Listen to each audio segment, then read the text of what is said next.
Bonjour à tous. Dans cette vidéo, je vais continuer à vous parler de la pensée philosophique d'Honoré de Balzac à travers trois verbes: vouloir, pouvoir, savoir. Je vais vous révéler en peu de mots un grand mystère de la vie humaine. L'homme s'épuise par deux actes instinctivement accomplis qui tarissent les sources de son existence.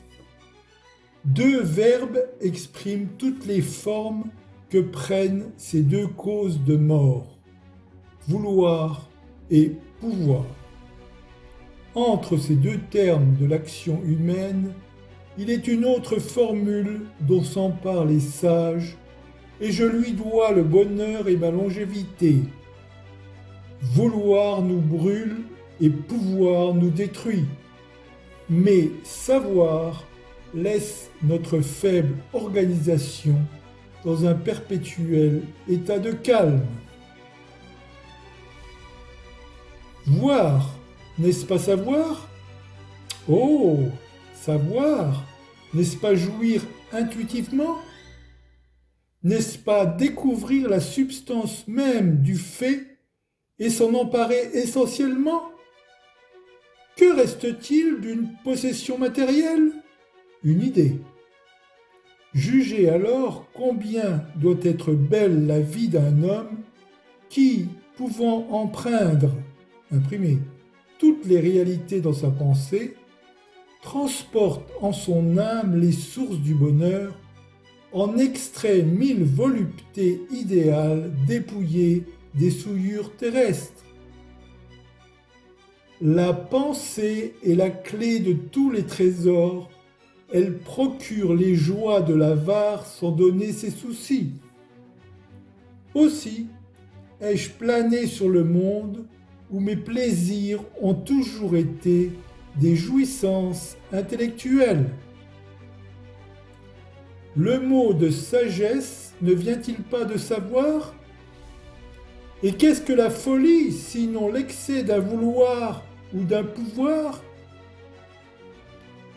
Pour juger un homme, au moins faut-il être dans le secret de sa pensée, de ses malheurs, de ses émotions. Ne vouloir connaître de sa vie que les événements matériels, c'est faire de la chronologie l'histoire des sots. Vous voyez cette bille? Elle est ici sur cette pierre. La voici maintenant là. De quel nom appellerons-nous cet acte si physiquement naturel et si moralement extraordinaire? Mouvement, locomotion, changement de lieu? Quelle immense vanité cachée sous les mots? Un nom, est-ce donc une solution? Voilà pourtant toute la science. Nos machines emploient ou décomposent cet acte, ce fait. Ce léger phénomène adapté à des masses va faire sauter Paris. Nous pouvons augmenter la vitesse aux dépens de la force et la force aux dépens de la vitesse. Qu'est-ce que la force et la vitesse? Notre science est inhabile à le dire, comme elle l'est à créer un mouvement.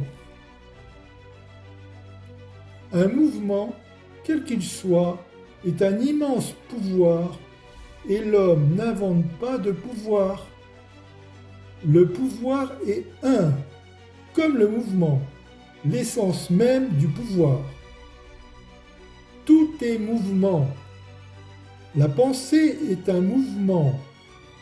La nature est établie sur le mouvement. La mort est un mouvement dont les fins nous sont peu connues. Si Dieu est éternel, croyez qu'il est toujours en mouvement. Dieu est le mouvement, peut-être.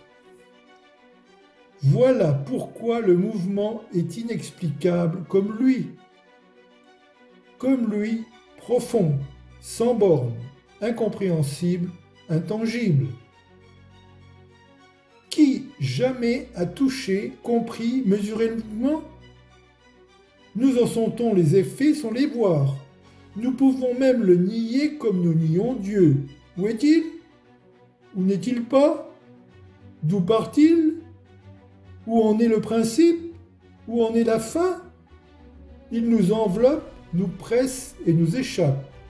Il est évident comme un fait, obscur comme une abstraction, tout à la fois effet et cause.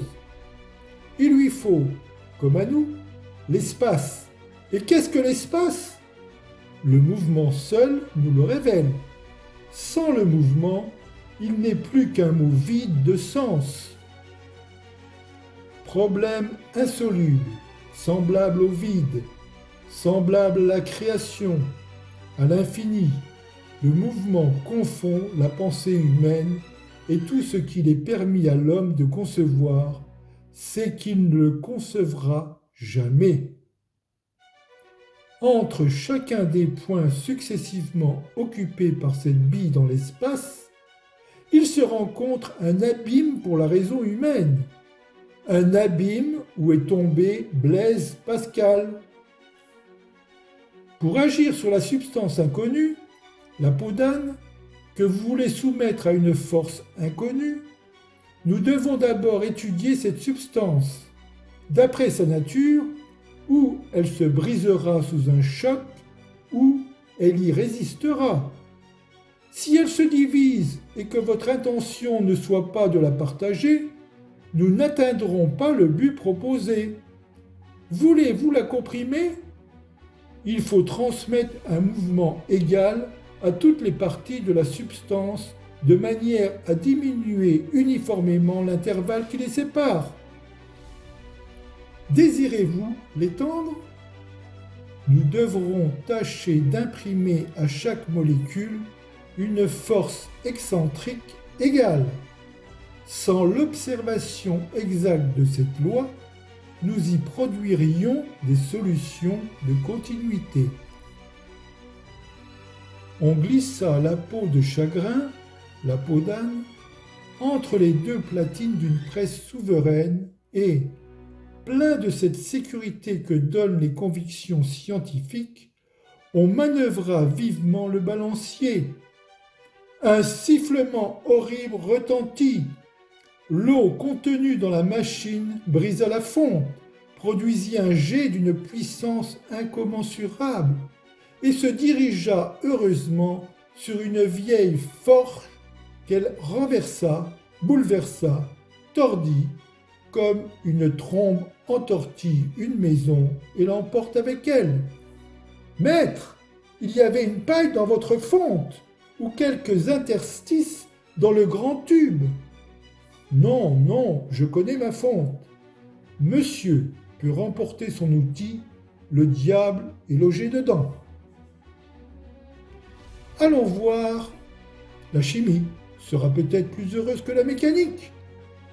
Comment va la chimie? Elle s'endort. Rien de neuf.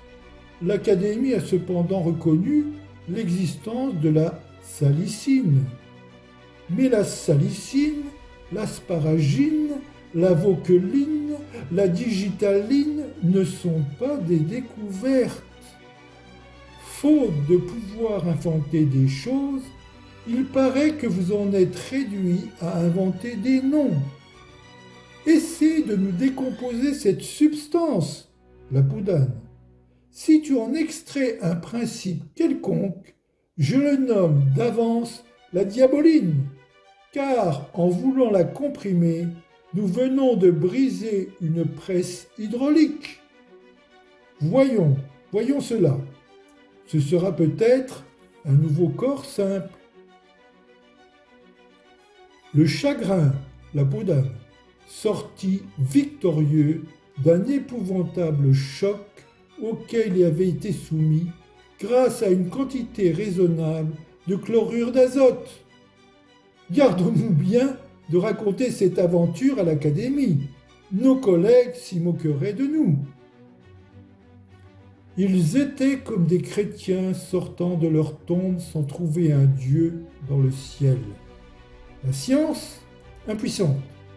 les acides, eau claire, la potasse rouge, déshonorée, la pile voltaïque et la foudre, de bilboquet, une presse hydraulique fendue comme une mouillette.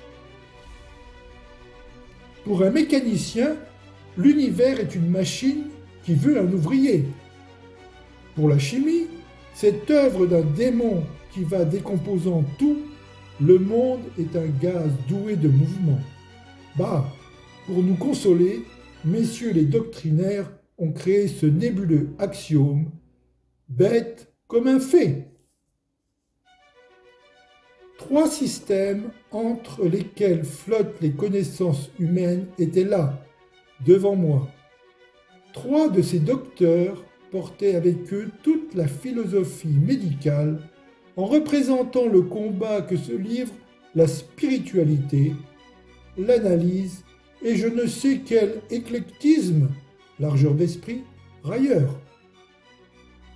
En affectant un air grave et rendant la peau de chagrin, le racornissement, endurcissement et séchage du cuir est un fait inexplicable et cependant naturel qui, depuis l'origine du monde, fait le désespoir de la médecine et des jolies femmes.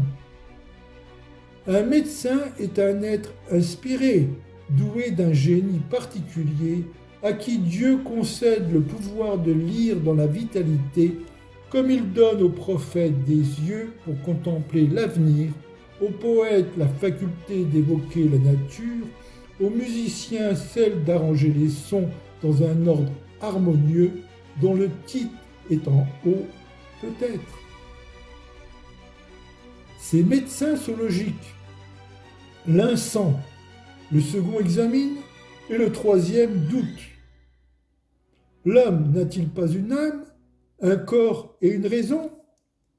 L'une de ces 3 causes premières agit en nous d'une manière plus ou moins forte et il y aura toujours de l'homme dans la science humaine. Ces médecins ne guérissent pas, mais nous aident à guérir. Entre la médecine de l'un et celle de l'autre se trouve encore la médecine expectante qui patiente.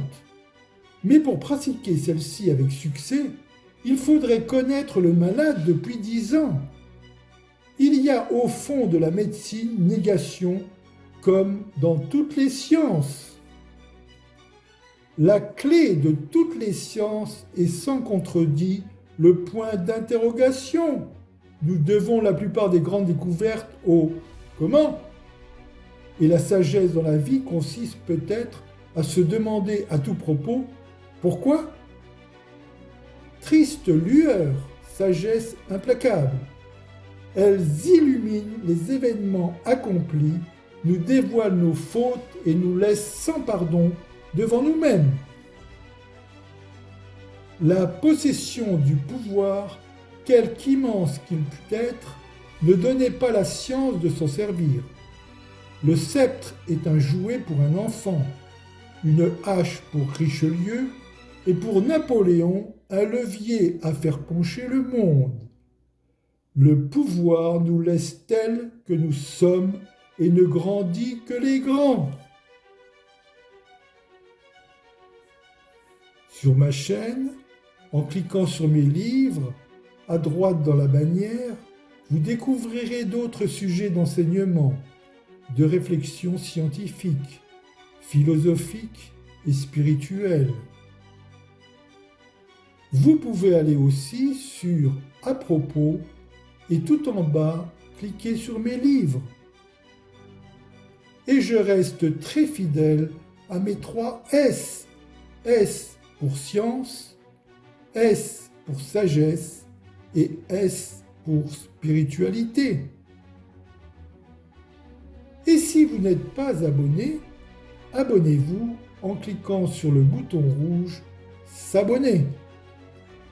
Je vous remercie de votre attention.